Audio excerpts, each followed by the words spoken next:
మట్టి మాఫియా చెలరేగిపోతోంది. నీరు చెట్టు పేరుతో చెరువులను కబళించేస్తోంది. రైతుకు ఉపయోగపడాల్సిన సారవంతమైన మట్టి రియల్ ఎస్టేట్ వెంచర్ల పరమవుతోంది. యథేచ్ఛగా నిబంధనలు ఉల్లంఘిస్తున్న అధికార పార్టీ నేతల పాపంలో తమ వంతు పాలు పంచుకోవడానికే అధికారులు మొగ్గు చూపిస్తున్నారు. కృష్ణా జిల్లాలో మట్టి మాఫియా అక్రమాలపై సాక్షి టీవీ నిఘాలో అనేక విషయాలు వెలుగు చూశాయి.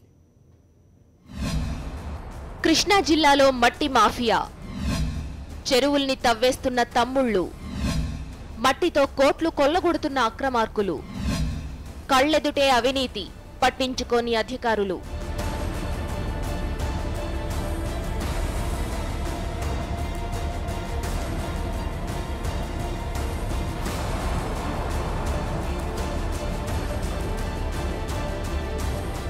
ఇదిగో ఇది చిరిచింతల పంచాయతీ చెరువు.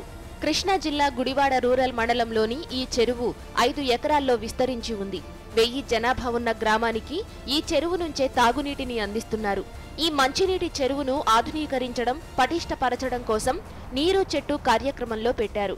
నిబంధనల ప్రకారం ఈ చెరువులోని పూడికను 2 అడుగుల మేర తొలగించడం, ఆ మట్టితో చుట్టూ ఉన్న కట్టలను పటిష్టం చేయడం జరగాలి.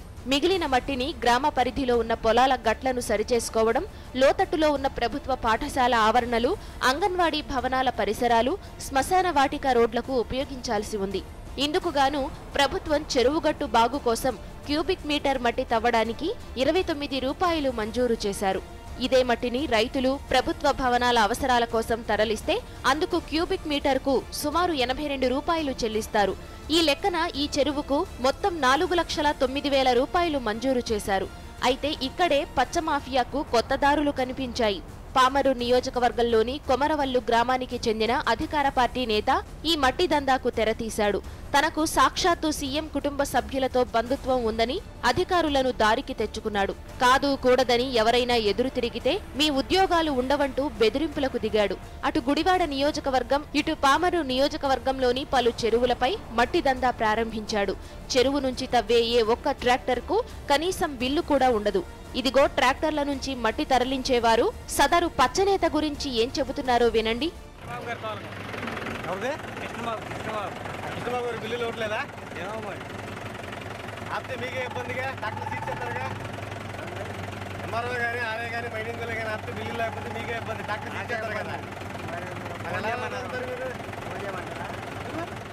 ఇది నీరు చెట్టు కార్యక్రమాన్ని అడ్డం పెట్టుకొని ఒక మట్టి మాఫియా లాగా ఇక్కడ తెలుగుదేశం పార్టీ నాయకులు వ్యవహరిస్తున్నారు. జన్మభూమి కమిటీలను కూడా రద్దు చేయవలసిందిగా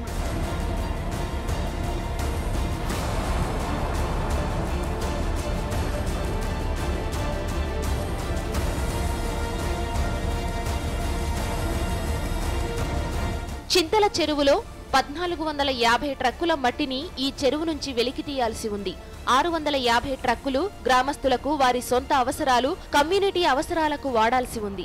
కేవలం కిలోమీటర్ మేర మాత్రమే ఈ మట్టిని కూడా వినియోగించాల్సి ఉంది. అయితే ఏకంగా ఒక్కో ట్రక్ మట్టికి 1000 రూపాయల చొప్పున సదరు టీడీపీ నేత తవ్వకాలు జరిపి విక్రయించినట్లు ఆరోపణలు ఉన్నాయి. ఈ ఒక్క చెరువు నుంచే 6 అడుగుల వరకు సగం చెరువు తవ్విన ఆనవాళ్లు కనిపిస్తున్నాయి.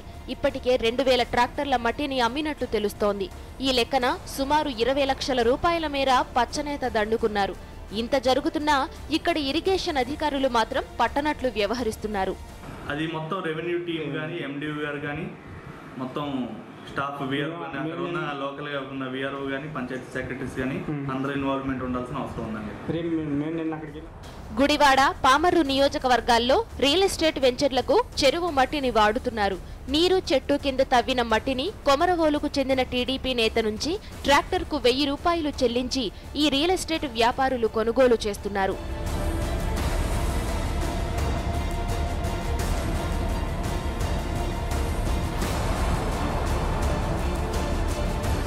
మట్టి మాఫియా విషయంలో తాము నిస్సహాయంగా ఉండిపోవాల్సి వస్తోందని అధికారులు వాపోతున్నారు. టీడీపీ నేత చేస్తున్న దందాపై తీవ్రస్థాయిలో ఆవేదన వ్యక్తం చేశారు. నందమూరి బాలకృష్ణ మా చుట్టమంటూ సదరు నేత చేస్తున్న దారుణాలు చూస్తూ ఏం చేయలేకపోతున్నామంటున్నారు. ఈయన ఎంటర్ అయ్యాడంటే ఇంక లోపల గనులు ఏమైనా ఉంటే అవి కూడా బయటపడేటట్టు తొలగేస్తాడు ఇక కృష్ణబాబు. మెయిన్ ఆయనండి. ఇప్పుడు రావణపూడి చెరువు రెడీగా ఉంది. నెక్స్ట్ రావణపూడి మెయిన్ ఎంట్రన్స్ ఎప్పుడు ఏప్రిల్ మేలోనే తోతాం అది అని చెప్పారు. నేను సంతకం పెట్టలేదండి. వీళ్ళందరికీ రెడీ అవుతున్నారండి. ఏంటంటే ఒకసారి ఒకళ్ళు టేస్ట్ చూశారు ఎంత ఉందో ఏంటో, ఇక అందరూ అన్ని చెరువులు ఈ ఎన్ఆర్ఎస్కి అప్పచెప్పుకోకుండా నీరు చెట్లు దోసేసుకోవడానికి మొదలయ్యారు. ఇదిగో ఈయన గుడివాడ తహసీల్దార్ అబ్దుల్ రెహమాన్ మస్తానా. మట్టి మాఫియాపై చర్యలు తీసుకోవాల్సిన ఈయన తనకే సంబంధం లేదంటూ తప్పుకునే ప్రయత్నం చేస్తున్నారు. మట్టి అక్రమ రవాణాపై ఈయన గారు స్పందిస్తున్న తీరును చూడండి. మొత్తం ఎంఆర్ఓ గారే చూసుకుంటారు. ఈ మండలం అంతా ఆయనే ఈ మండలానికి సర్వాధికారి అన్నట్టు ఎలా అంటే ఎలా? సరే నేను యాక్షన్ తీసుకుంటే మరి మీరు ఒప్పుకుంటారా? నేను ఇమీడియట్గా ఇప్పుడు యాక్షన్ తీసుకున్నాను. కన్సర్న్ పంచాయతీ సెక్రటరీ మీద నేను యాక్షన్ తీసుకుని ప్రపోజల్ పంపిస్తాను. మీరు ఒప్పుకుంటారా?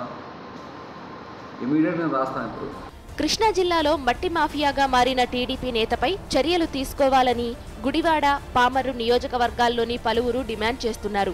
కోట్ల రూపాయల మట్టిని మింగేస్తున్న అక్రమార్కులపై ప్రభుత్వం ఎందుకు స్పందించడం లేదని ప్రశ్నిస్తున్నారు. ఈ రాష్ట్ర ప్రభుత్వం ఏదైతే నీరు చెట్టు అని చెప్పి ఏదైతే పథకాన్ని ప్రారంభించిందో ఆ పథకం కేవలం టీడీపీ నేతలకి డబ్బులు కూడబెట్టడానికి పెట్టిన పథకం తప్పితే ఇది రైతులకు కానీ గవర్నమెంట్ ఆఫీసులకు కానీ ఎటువంటి ఉపయోగం లేనటువంటి పరిస్థితిని మరి మా నియోజకవర్గంలో ఈ మండలంలో గుడివాడ మండలంలో నేను చూస్తున్నాం. ముఖ్యమంత్రి బంధువులమంటూ కొందరు, మంత్రులకు కావాల్సిన వారిమంటూ మరికొందరు అందిన కాడికి మట్టిని కొల్లగొడుతున్నారు. ఈ అక్రమాలపై పూర్తి విచారణ జరిగితే మట్టిని మెక్కేస్తున్న అక్రమార్కులు బయటపడతారు. రాజా రమేష్, కరెస్పాండెంట్, సాక్షి న్యూస్, విజయవాడ.